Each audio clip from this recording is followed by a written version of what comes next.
Web hosting company GoDaddy is well known for its ads that often go viral, and the company reported better than expected first quarter results last night. Joining me right now is the CEO of GoDaddy.com, Blake Irving. Blake, good to see you. Thanks so much for joining us. Hi, Maria. Thanks for having me. So characterize the quarter. Where was the growth at GoDaddy? Look, our growth was solid. You know, I think we've put up solid quarters pretty consistently. And, you know, growth this quarter was a combination of customer growth, which was strong, around 7%, and our average revenue per user growth, which was around 6%. Came in from international, came in from the United States. So consistent growth really worldwide across the product line. All right, so the product line has obviously been one of the issues that people are talking about in terms of where the growth comes from next. Can you give us a sense of where you see the growth in the internet in general, in technology, and how GoDaddy will participate? Well, so there's really two different ways that companies make money on the internet today. There's the advertising-based business where people monetize a large audience. I'll use Facebook or Google as an example of that, where big brands are trying to reach those customers, and they're going to actually, you know, charge an advertiser for the privilege of reaching that audience.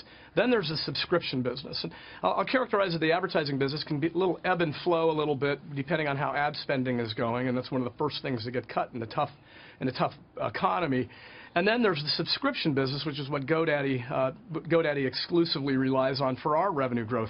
And the subscription business is a direct from a small business for us, and our average customer is between 1 and 5 employees.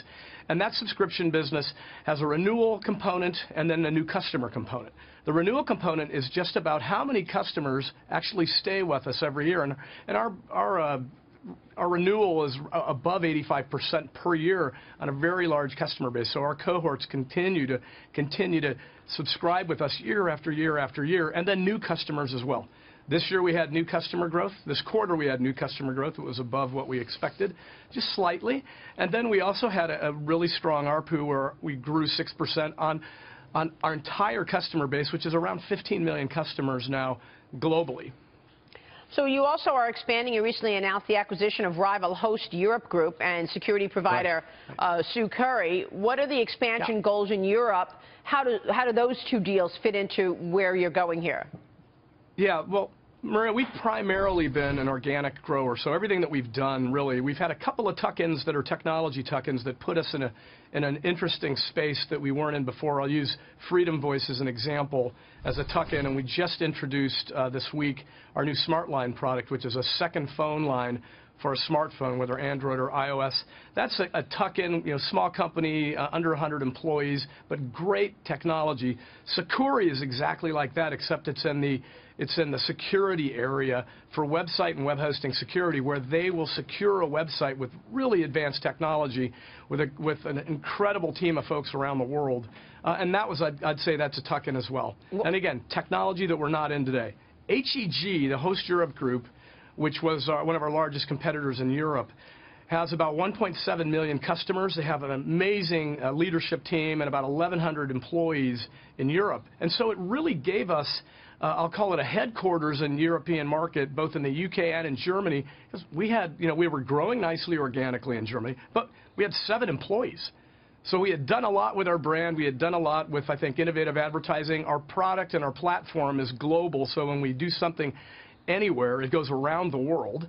And so HEG gives us an opportunity to layer the products we've been building over the last 4 or 5 years on top of HEG's employee customer base, and also allows us to have a go-to-market team there that knows the market really well, knows the UK, knows Italy, Spain, Germany, the entire region, and gives us an opportunity for, I think, continued and expanded growth. What's the most important issue that you're watching in terms of those growth levels? What's most important in terms of looking out for the next 5 years?